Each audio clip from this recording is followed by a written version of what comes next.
नमस्कार दोस्तों, स्वागत है आपका हमारे चैनल डेली डोज स्पिरिट में।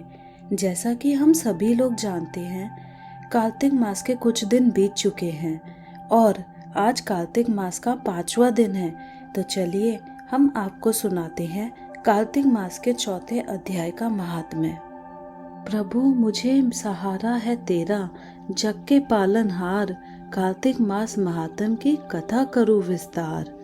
राजा पृथु बोले, हे नारद जी, आपने कार्तिक मास में स्नान का फल कहा, अब अन्य मासों में विधि पूर्वक स्नान करने की विधि, नियम और उद्यापन की विधि भी बतलाइए।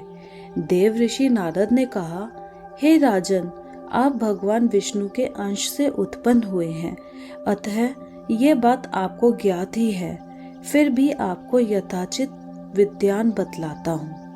अश्विन माह में शुक्ल पक्ष की एकादशी से कार्तिक के व्रत करने चाहिए।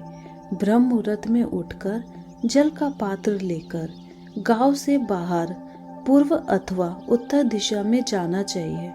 दिन में या सायकाल में कान में जनेऊ चढ़ाकर, पृथ्वी पर घास बिछाकर, सिर को वस्त्र से ढककर, मुंह को भली भांति बंद करके, थूक व सांस को रोककर मल व मूत्र को त्याग करना चाहिए। तत्पश्चात मिट्टी व जल से भली भांति अपने गुप्तांगों को धोना चाहिए। उसके बाद जो मनुष्य मुख शुद्धि नहीं करता, उसे किसी भी मंत्र का फल प्राप्त नहीं होता है। अतः दांत और जीभ को पूर्ण रूप से शुद्ध करना चाहिए और निम्नलिखित मंत्र का उच्चारण करते हुए दातुन तोड़नी चाहिए। हे वनस्पतिये, आप मुझे आयु, कीर्ति, तेज, प्रज्ञा, यशु, संपत्ति, महाज्ञान, बुद्धि और विद्या का प्रदान करो। इस प्रकार उच्चारण करके वृक्ष से 12 अंगुल की दातुन ले। दूध वाले वृक्षों से दातुन नहीं लेनी चाहिए। इसी प्रकार कपास, कांटेदार वृक्ष तथा जले हुए वृक्ष से भी दातुन नहीं लेनी चाहिए। जिससे उत्तम गंध आती हो और जिसकी टहनी कोमल हो, ऐसे ही वृक्ष से दंत धावन ग्रहण करना चाहिए।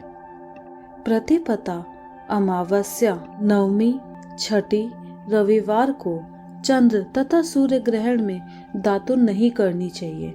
तत्पश्चात भली भांति स्नान करके फूल माला, चंदन और पान आदि पूजा की सामग्री लेकर प्रसन्नचित्त व भक्ति पूर्वक शिवालय में जाकर सभी देवी देवताओं की अर्घ्य, आचमनीय आदि वस्तुओं से पृथक पृथक पूजा करके प्रार्थना एवं प्रणाम करना चाहिए। फिर भक्तों के स्वर में स्वर मिलाकर श्री हरि का कीर्तन करना चाहिए।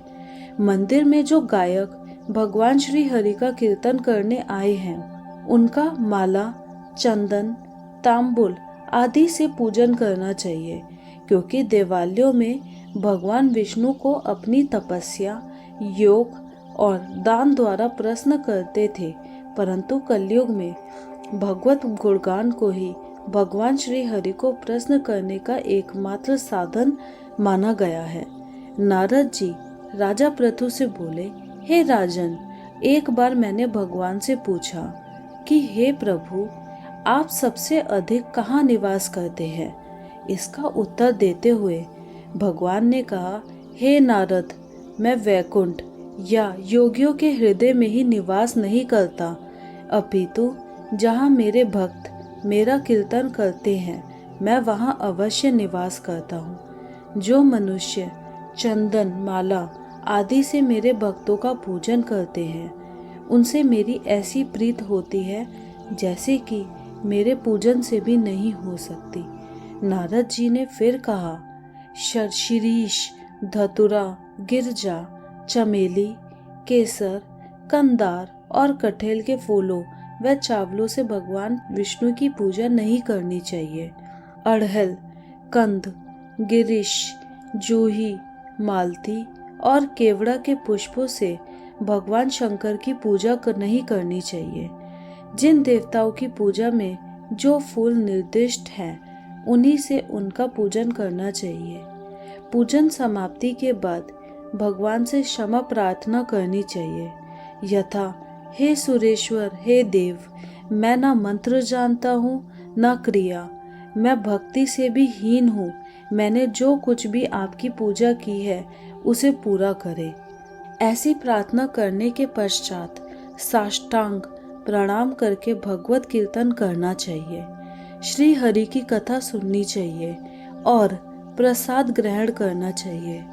जो मनुष्य उपरोक्त विधि के अनुसार कार्तिक व्रत का अनुष्ठान करते हैं वह जगत के सभी सुखों को भोगते हुए अनंत में मुक्ति को प्राप्त करते हैं। तो दोस्तों, यह थी कार्तिक मास के 5वें अध्याय का महात्म्य। अगर आपको ये वीडियो अच्छा लगा हो तो वीडियो को लाइक करके चैनल को सब्सक्राइब करना ना भूलें।